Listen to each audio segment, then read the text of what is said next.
the crooked anchor and the Kettle trout. It was the kind of storm that made the sheep climb trees and the scarecrows pray. Over the thatched rooftops of Lower Taddlecombe, thunder rolled like barrels down the hills, and the wind sounded less like wind and more like some great forgotten creature roaring through the hedgerows. Inside the crooked anchor, the fire popped violently in its grate, as if protesting the very idea of weather. Candles guttered in their holders, and David, ever the cheerful landlord, was attempting to wedge a napkin under the door to stop the draught, which was now strong enough to rearrange furniture. "Bit of a bluster out there," he said with a grin that could power a village.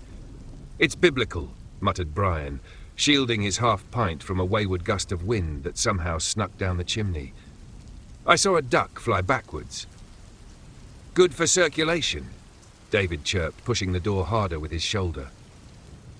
It pushed back. Pete sat, as ever, by the window, gazing out into the chaos with all the animation of a particularly thoughtful potato. His pint, naturally, remained untouched. In the kitchen, Clifford was singing to himself, some kind of culinary chant, if one could call it that. A faint smell of burnt horseradish and boiled elderflower crept into the room. Then came the lightning.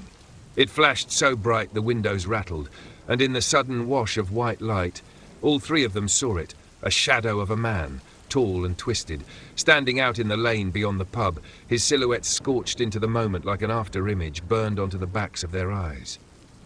Brian sat up. David froze, napkin still in him. The thunder came a moment later, less a sound and more a blow, as if the sky had been punched by God. And then a knock, not a pounding or a desperate rattle, just three simple, polite knocks. They all turned to the door. "Well?" Brian said after a moment. David approached, hesitated, and then gently opened it. No one stood there, just rain. And at the doorstep, drenched, inexplicably not there moments before, was a wooden chest about the size of a bread box, old, iron-banded, slightly humming. David bent and brought it in, rain dripping from its corners. "Anyone lose a box?" he asked, still smiling, though a tad nervously. Brian stared at it. "It wasn't there before, I'd have seen it." "Maybe it blew in?" David suggested. "It's made of iron and oak." Strong wind. They gathered around the chest in the centre of the pub like children around a birthday cake no one wanted to admit might bite. It had no keyhole, just a rusted iron latch sealed tight. Then Pete, without a word or glance, stood up.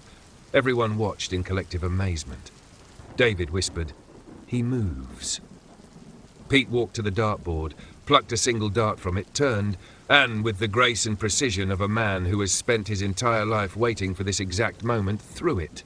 The dart spun through the air and struck the lock dead center. There was a sharp click. The latch snapped open, and the chest creaked ajar. Inside, cushioned in black velvet and glowing faintly, was a kettle. Copper. Ornate. Steaming gently, though clearly not plugged into anything. David opened the kettle. Inside was a trout. It blinked at him. David blinked back. "Well," Brian said, standing, "I'm officially done with today." The trout burbled softly, as though it had something to say. Do we offer it a pint?" David asked. Pete, already returning to his seat, muttered his first words in years. "Don't feed it. Just listen."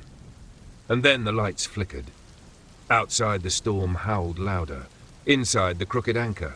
They gathered around a kettle that held a trout with a secret, and a night none of them would ever quite understand.